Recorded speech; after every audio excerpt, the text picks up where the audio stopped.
My close colleagues who's totally responsible for the program and everything that's happened in our company. There's two people who, and you'll meet another one later, who are really co-leading Techonomy with me. One is Simone Ross, who I'm about to introduce, and the other is Josh Campbell, who you'll meet a little later. So Simone is the co-founder of Techonomy and the program director for all of our programs. So it was her idea to come to Detroit originally, and she's going to introduce the next session. So Simone. Thank you. Thanks, David, and thank you, panel, for a great start to this year's conference. I'm really excited about the first interview for today. I met Gabriella, I think, a couple of years ago in New York, and we started chatting, and I pretty much immediately knew I wanted to bring her to Detroit for Techonomy Detroit. She is the director of the City Laboratory for Mexico City, which is a place I need to get to. I'll let her and Justin get into the details, so please welcome Gabriela Gomez-Mont and Justin Fox from somewhere.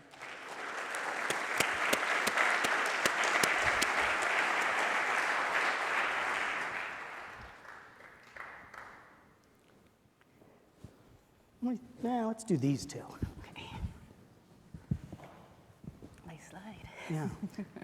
So, Gabriela, you're the director, and I'm not going to call it the laboratory of the city like Simone, but the laboratory of the city. What is that? How did that happen? Well, we have been around for a little bit over a year, so it's a very recent creation. And so Laboratory for the City basically is the experimental arm / creative think tank of the Mexico City government. I report directly to the mayor, and basically this happened when he was still running for mayor. We created an event. We knew he was going to win by a landslide. He's part of the left-wing government that has made Mexico City into one of the most progressive cities, I dare say, on the continent. So when he said he would be a speaker at our event, what we did, I must say, This was a TEDx conference? This was actually, yes, a TEDx conference. I'm a TED Senior Fellow, and the only thing that they ask you for is to create like one TEDx for a very generous fellowship.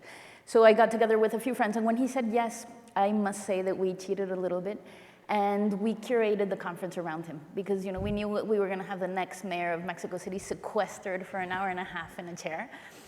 So we picked people that are incredibly passionate about Mexico City as we are, and that have amazing ideas and would not necessarily find government interesting to work with at all.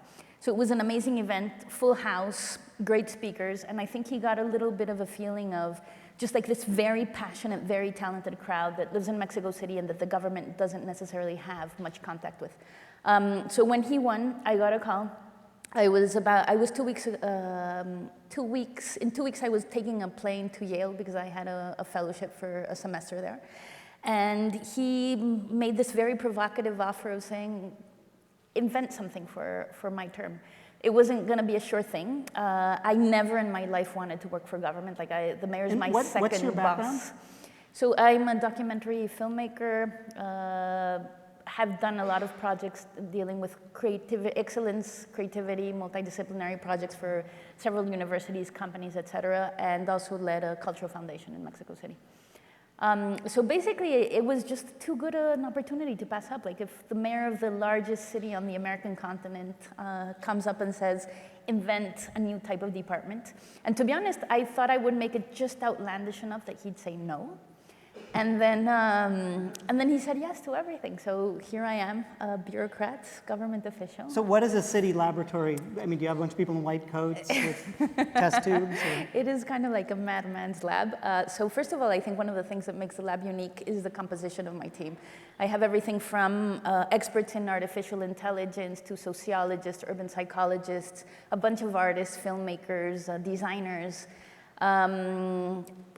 architects, editors, historians. And so basically two of the main objectives of the lab is furthering civic innovation, which basically means how can you hack government and how can you reinvent the way that government and civil society work together and collaborate together. And the other one is urban creativity, which basically means how do you hack the city itself? Like how can you do urban interventions or really propose things that make the city itself into the traveling surface for ideas. So between these two poles, it's been very exciting because as you probably know in government, many times mandates in Mexico as well as the US actually are very constraining, because if you are Minister of Health, you have a list of things you can do, and anything that is not on that list is actually not allowed. It's illegal.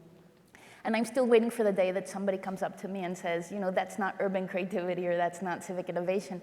So funnily enough, language has been our first Trojan horse. And I think that that comes from coming from completely different disciplines. And what I thought was going to be our Achilles heel of not having a lot of experience in government has actually been, I think, one of our strong suits of being able to create first a neutral area, as well as really have the opportunity of bringing all these other viewpoints into creating city and creating projects that will hopefully impact the city positively. So what are some of the projects that you've done? So we started, it's a whole range of experiments, we call them, because again, like language is, it's a lab, exactly. And one of the things that we think is very important for the government is to really create these spaces where government can experiment, no? Because there's like this irony or paradox, if you will, that on one hand, we want government to be solid and sure-footed, obviously, and make the right choices. But at the same time, many times we complain that it's not innovative enough and, you know, we're lagging 10 years behind the best ideas. So the lab in Mexico City, as well as the other 6 labs that are part of other governments worldwide, I think that is what we do. We give government a space to be both. They can go on sure-footed and secure, and we can actually experiment, have things blow up in our face. So we have about 30 experiments that we've been going through this first year. Everything from, for example, embedding programmers in different city departments. Basically thinking that there's a very interesting combination between having the knowledge that these ministries are seeped in, but then having very fresh viewpoints on the same city problems. So we had 6 programmers working with 5 different ministries, and especially 2 of those apps that were created and those digital platforms have been highly successful. We've also started... What were they? So one of them, they're so particular to Mexico City, but I'll explain one of them. One of them is, so I don't know if you've heard of this, but we have a problem with security when you hail down a cab in Mexico City. And you have cabs everywhere, like more so than New York, I believe. But mostly people are starting to call taxi cabs that come from what we call sitios, which are like private companies. But they take longer, and in a certain sense, it's hard to deal with the fact that you can't necessarily just go out into the street and hail a cab. So we've been working on a whole open data strategy for the Mexico City government, and we're prototyping what they call interoperability, which is like ministries being able to share information amongst themselves and then make it public. So this app lets you go out into the street, quickly type in the license plate for the cab, or even take a picture of it, and then it automatically checks with different ministries, and first of all sees that it's actually a licensed cab, because that's the big problem with pirate cabs. So most of the things that happen in cabs are actually not cabs, they're just painted like cabs. So for the first time ever, you can check that it actually is licensed, and then you can check that it has everything in place, that it's paid, it doesn't have any multas, it doesn't have any Fines? Fines, exactly, thank you. It doesn't have any fines, that it's paid its green tax and all of these things, and it starts making an algorithm that tells you how reliable the cab is, and then it starts a historical How long does all story this for take? this. Oh, it's just a second, so it's like very quick. And we're launching it in January, but just that has been huge, because we really do think that this can put a city resource back into play, because when you think about it, Mexico City has the most painful commute in the world. So if I could leave my car at home and leave my meeting and then just like hail a cab that are, as I mentioned, incredibly common and feel safe, that would greatly disincentivize the use of one's own car, because you have to it takes 20 minutes to find parking lot anyway. So it's these type of, in terms of digital solutions, what we've been trying to do is reframe the conversation of saying, okay, maybe this would not work in San Francisco or in New York because you don't have the need. So what is this optic that we can look at Mexico City through and really solve problems that cities such as ours are facing or will be facing in the near future? In terms of, I mean, obviously there are huge differences between Mexico City and Detroit. I think the population of Metro Mexico City is twice the population of Michigan. But it's still a city that has gone through, over the last 20 years, at least from the outsider's perspective, it's gone from being seen as this complete disaster to being this sometimes disastrous, very, very interesting place. First of all, I'm curious, why is that happening? And second of all, are there limits to, like, technology can be helpful here and there, but I would imagine most people in Mexico City aren't walking around with fancy Android or iPhone phones. Is there some limit that you run up against? And I think Detroit has these issues too. When you're saying, oh, technology solves things, who doesn't it solve things for? It's a great point. I remember being at the Venice Biennale about 20 years ago. And Mexico City was a poster child of everything a city should not be. Like, it was, look at this world and keep away.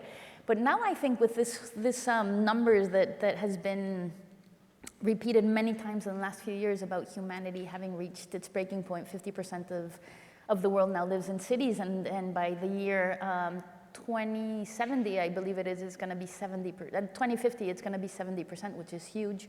I think we're coming to terms with what city living means, as well as these mega cities as well. No? Funnily enough, Latin America already reached the 70% breaking point. So I believe that there's a lot to learn from what has already happened in Latin America and Asian cities for the rest of the world. And I also believe we've come to terms with our size. And actually, one of the things that we're trying to do from within the lab is when, under a certain paradigm, you think about Mexico City and you think about 22 million mouths, and you think about, like, the huge problems that this entails. But just on an even cursory sweep of 1 year, we have found that there are so many underutilized resources in Mexico City as you cannot believe, because a city that size has, first of all, it's 22 million minds, for starters. So when you start thinking about technology being able to tap into collective intelligence, it becomes very exciting. And then again, we have, I visited one of the departments, we have 10,000 underutilized spaces that belong to the government.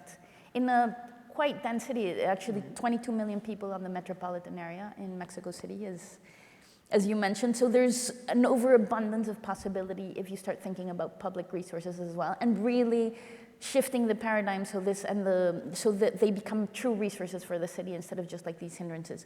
So then that on one end, I think that places such as Mexico City nowadays have a huge potential because of the diversity, because of just like the density of population, which also makes just like the scale of possibilities almost endless in their combinational possibilities. And at the same time, I do think that we have to deal with very important issues such as transportation, health, et cetera, et cetera. It becomes even every time more urgent to solve them in places like this.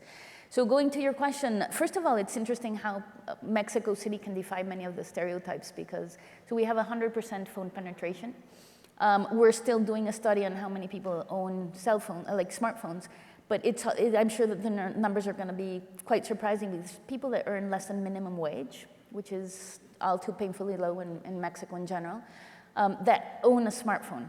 So first of all, how do you really rethink the stereotypes and truly make a survey of what is happening? And then another interesting thing is that we have so many spaces that have free internet as well. Like, there's subway stations that have free internet. We also now have a new program in the Mexico City government that has free Wi-Fi in more than 10 public plazas. And when I mean 10 public plazas, it's like Chapultepec Park, which is twice the size of Central Park. So it's actually really interesting thinking about a digital agenda for the city. And once you really have all these people tapped into this other layered digital realm, all the possibilities that will then ensue, because I think one of the huge problems of Mexico City still is it's a disarticulated giant. No, you have a head here, an arm here. We have just our public university has 350,000 students, one of them. The other public university has 300,000. But there's not only a social divide, but there's also, I think, a painful gap between disciplines, between academia and businesses. So we're trying to pilot the type of society that we want, if you will, like really bringing these things together and stitching these a city narrative, if you will. If anybody wants to come up and ask anything or say anything, just come to the mics and I'll try to keep looking. This isn't an ultra long conversation, so I don't have time for a lot, but would love if anyone wants to ask anything. So to bring it to Detroit, I'm not asking you to be a Detroit expert, but you did sit across from the mayor at dinner last night. is this your first time here? Any like reactions, things that, oh, that's similar or that's so different from what you're Well, my first time here was about 6 years ago. I was invited to speak at Cranbrook, and the organizer deemed Detroit too dangerous to actually come visit. So this is my first time actually here, and I have friends that have been living here for a decade that are absolutely in love with the place. And I do believe, I mean, funnily enough, we have probably some of the opposite problems. Like Detroit is going through a dwindling population instead of a growing population such as Mexico City. But at the same time, I do believe there are certain similarities that are very interesting to reflect upon. Basically, spaces of possibility. I believe that, for example, in the first world, in very solid, consolidated cities, economies, et cetera, let's say the New York and the Londons, they've reached a point where everything is very solid, where it's very expensive to actually try out new things. And I think that is where places such as Mexico City, that even though it's the 8th largest economy in the world, it's still an emerging city, right? And it still has so many spaces to reinvent. And one of the things that is very exciting for me is how quickly the city has been able to go through drastic changes. Like we passed gay rights before New York did in a year. We have abortion laws in place, even though it's an incredibly religious country, limited euthanasia, did an amazing work in opening up public spaces as well. We had a Justin Bieber concert recently with 300,000 people in our main plaza, which is fortunate or unfortunate, I'm not sure yet. But anyway, so I have the feeling that these are the places where we have to figure out this burning question, that is, what is a city for? I think the modernist days are past, and I think Detroit, funnily enough, is both it's just like a very painful poem to the type of city we thought the world needed, and that now has shown to not necessarily be true. So I think these are the types of places that we can still answer very actively and go different ways. So I think one of the things that we need to have very clear is that we don't need to be the New Yorks or the Londons. We need to be the Detroits and the Mexico cities and truly think about what that entails and what we add on to the urban DNA of the world, if you will.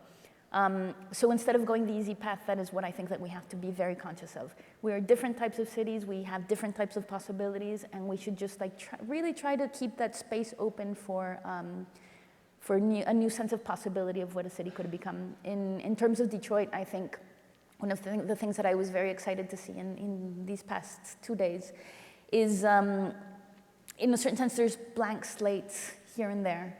And I think that civil society has really thought that it was their place in the world, since they saw that government was not necessarily stepping in to step in themselves. So what happens if you really try to keep that space open for your society, to still have a place to reflect upon the future of the city, to bring ideas, to bring solutions? Because for different reasons, I think these types of places, Mexico City, Detroit, government cannot go alone. Like these are not places where government can do everything. Right. We really need for civil society to step in. So I think the drawing of possibility and keeping these spaces open and not necessarily closing the conversation too quickly and saying, okay, let's do what these other cities did, but still, just like sifting through the uncomfort a little bit more is going to be important to how things develop in the future. Introduce yourself first. Hi, I'm Charlie Malthrop. I'm a New Venture for America fellow here in Detroit. And I'm interested in, Mexico City brought in someone creative like yourself to run an institution as part of the city. How is the problem solving that you do at the city laboratory different, and how do you approach it differently than traditional government? It's a great question. One of the things that we've tried to do is really have the whole all of the mechanisms that surround the lab become swift and agile, which is not necessarily two words that usually go with government, at least not like the government of the largest city on this continent. So everything from the funding mechanisms, like I now have even in our first year, more or less like 35% of our funds come from they're not only public funds, let us say, so 35% are like foundations that are supporting, for example, our open government work. We're lucky enough to have Omidyar decided to fund government directly for the first time in their life, which for us is very exciting because it's tiny yet historical. So that's one, reinventing the funding mechanisms as well as, I know this is slightly a dangerous word in government, but hopefully it will work to the best, which is creating a state of exception. So a little area that can have, that can also cut across silos in government. So for example, open government is one of the things that we've advanced quite quickly on. And only 8 months into our work, we are now changing legislation and have involved more than 13 ministries and really actually advanced quite quickly. So I think one of them is functioning as this go-between the ministries of being able to, instead of react to everything that happens on the city level, that as you can imagine in a place like Mexico City, there's a lot. If it's not like these huge protests, it's, there's always something there to react to quickly. We can kind of like hover above all of these and decide what the strategic conversations are, and then go with the different ministries and bring them together at the same table and say, maybe this is an interesting agenda for Mexico City. So that is our serious work, I think, on one side. And then as a creative think tank, I also think that possibly what we bring to the table is a completely different view on the same problems, and being able to open up the door for other really interesting actors, be it Mexican universities such as UNAM that I just mentioned that we're partnering with, be it other type of discussions. We have what we call rooftop sessions. I know you said something before about not wanting to cut off conversations, but I'm going to give you like 15 seconds to wind it up. So basically, we get to rearticulate as well the institutional framework of how people can come to government and loan us their ideas and have their ideas incubated by a city-making machine, if you will, that is government. Thank you so much. Okay. And you're going to be around all day, right? Yes. If other people have questions, she's very friendly and fun.